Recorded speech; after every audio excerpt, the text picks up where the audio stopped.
I would imagine we've all left the golf course feeling a little bit disheartened with how we've hit the golf ball, especially with our irons. Guys, I'm Matt Fryer, PGA professional, and in today's lesson, I'm going to give you 3 top tips that you can do with your irons to make sure that you're striking it better next time you're out on the golf course or even on your practice range. So let's have a look at these 3 tips right now. Okay, so 3 tips to help us strike our irons better. And we're going to start off on the tee with a par 3. And also this will equate to actually being out on the fairway as well. So tip number 3 to help us start hitting better irons. Recently, when I played with a few of my students, we went out to the golf course.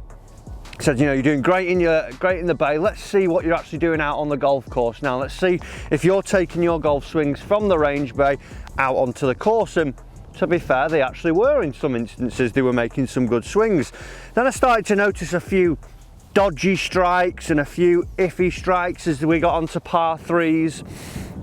And what looked like relatively good golf swings were actually coming up with pretty poor results. And the reason for that being, as they got up onto the tee, number 1, the ball was pegged too high.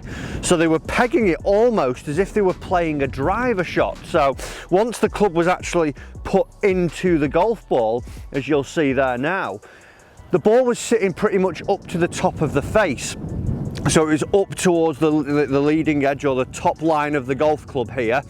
And when they were making their swing and actually striking the ball, it was coming out of the top groove. So when that happens, the club would spin back a little bit and add more loft to it. And it wouldn't actually get the full ball speed like you would do from a centered strike. So they were stood there looking a little bit flummoxed, thinking, you know, I thought that felt like a really good swing then. I felt like I was doing what I was, you know, you told me to do, and everything felt good, but when I hit it, it didn't feel fantastic off the face, but it's gone towards target, and why is it pulled up 20 yards short now?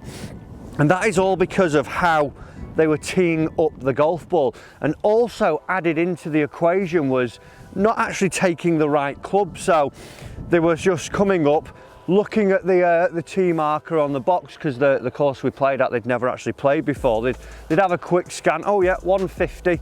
Okay, 150. That's my 7 iron. Now, a lot of people that I teach sort of overestimate, and a lot of amateurs I know overestimate how far they actually think they hit the driver especially, but most importantly the irons when they're playing into greens. And one of the things the caveats I always like to say to my lessons is, if you were to go and stand on the first par 3 at your local course and watch the Saturday's play, maybe you see 100 golfers go through that hole, I would estimate about 75% of those golfers are going to come up short, because we all like to think we hit it a little bit further than we do. You couple that with teeing up the ball incorrectly, make a good swing, don't quite get it out of the club where you think it's going to come, don't get it the distance you think it's going to go, all of a sudden that good golf swing leaves you actually 10-15 yards short. So number 3 on the list, let's see when we're pegging it down, or pegging it up even. When you peg an iron up, you want to get the tee pretty flush to the ground. So as you actually put the club into the ball, you are now actually seeing that it's lined up to the middle or towards the bottom of the face. We don't want it sitting half an inch up off the ground, so when you strike it, it's coming out of the top line of the club. Then also try and get a true distance, or even a sort of a gauge of how far your 7 iron is going to start off with. And then always, I'd say, add 5 to 10% onto the yardage of what you're playing and try and play to that yardage, because you'll probably never hit it as sweet as you think. We may get 1 in 10 around, but we're not always getting our best strikes. So tip 3, tee it up right and get the right yardage.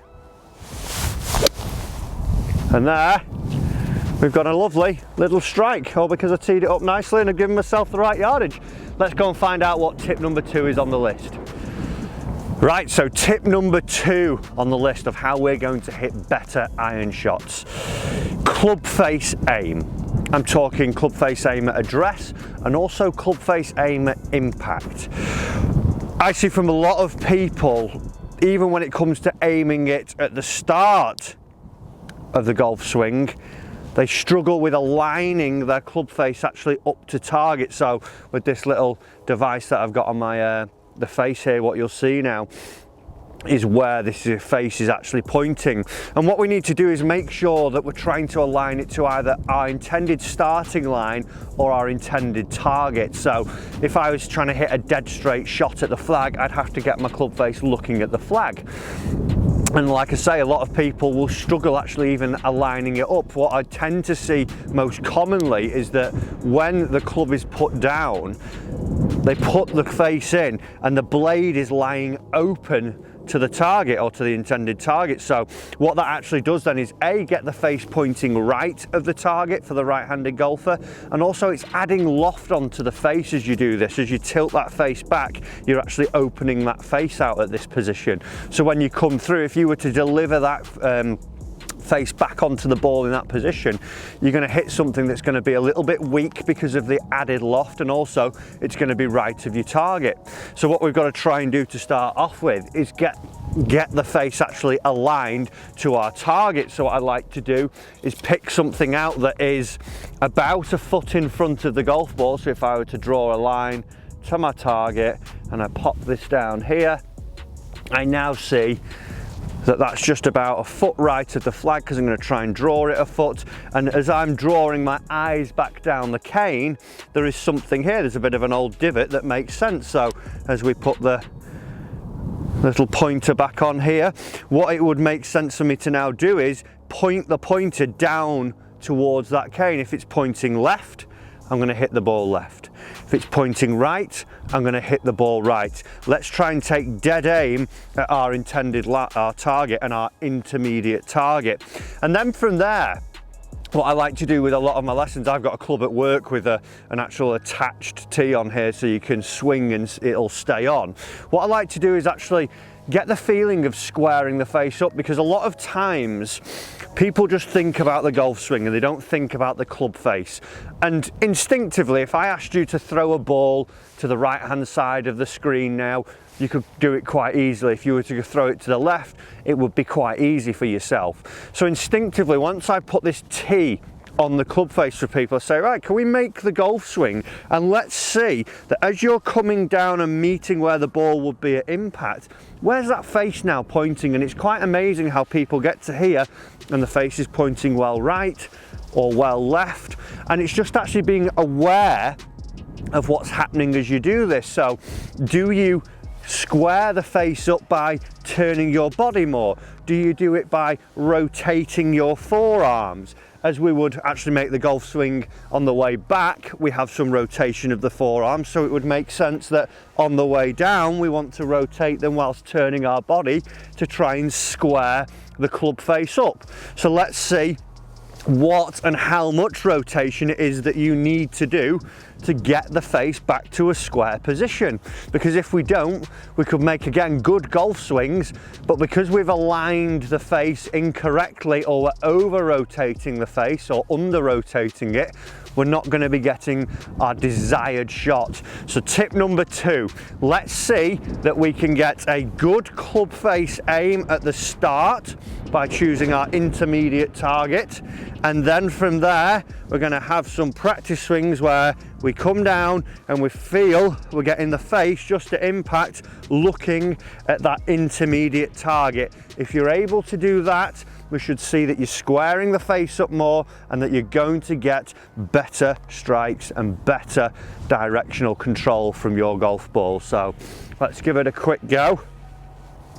Here I've got my target over the red cane, nice and smooth. Beautiful. Off we go there. Nice and smooth towards my target. Pretty decent shot, all from aiming the club right at the start. Right then, so tip number 1 on our how to hit irons better list. I've hit a fantastic drive. I'm in the center of the fairway. I've got about 165 to the flag, so this is going to be a 7-iron for me. And one of the big things that I note from a lot of people, especially sometimes the higher handicappers or the beginners, but even when you get down into teaching some good players, I still see this happening as we go through. We know that an iron shot wants to go up in the air. We know that a pretty iron shot soars high in the sky, lands gracefully on the green and stops up and cozy next to the flag. So we try and actually do that ourselves, and by doing that, what I tend to see is what I would call a lot of people hitting off the back foot. So they could be making some good moves, but then into the downswing, what I see is no shift of pressure. So I don't see them actually moving their weight or the pressure towards their lead side and then turning into a good follow through.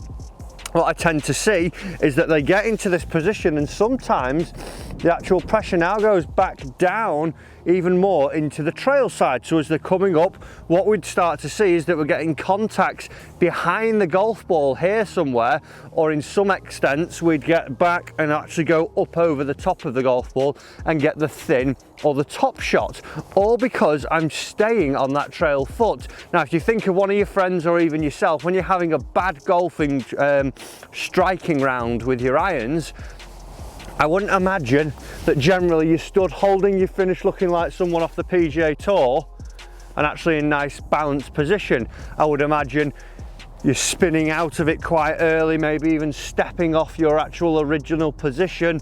We're not actually getting through and putting the pressure into our trail side. We don't look like a golfer we see on the TV. We look like someone who's not quite in control of even their feet as they're going through the golf swing.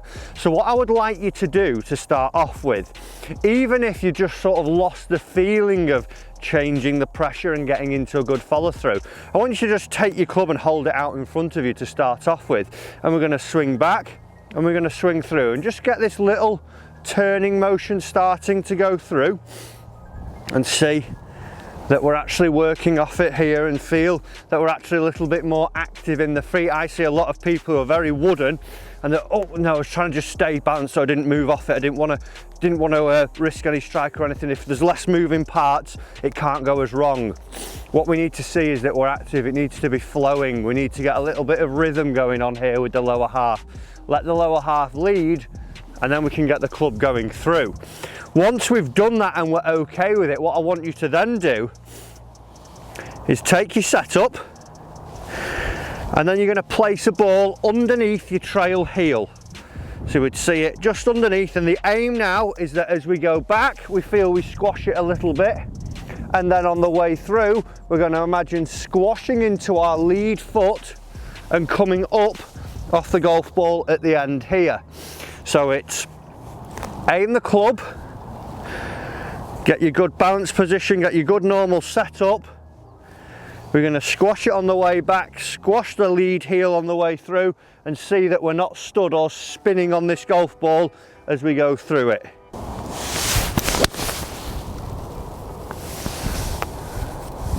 And there we see, after me coming off the golf ball, a nice clean little strike as I've gone through it. Nice move of pressure forward into that lead foot. You saw me come up off the golf ball, which allowed me to get that real solid strike as I was going through it. So if you're someone who is struggling with your iron strikes, let's make sure we're going back through those 3 tips. Number 1. Number 3, let's peg the ball up right and get the right club. Number 2, let's make sure that we're aligning the club face correctly. And number 3, let's make sure we're not hitting off the back foot. Let's get actually into the lead foot and a nice balanced finish, and you'll see you get your better iron strikes. Guys, I hope you've enjoyed this video this week. If you have, do remember to hit that like button. Also remember, hit the subscribe button so you don't miss out on any future lessons. Thanks for watching, and I'll see you in the next lesson.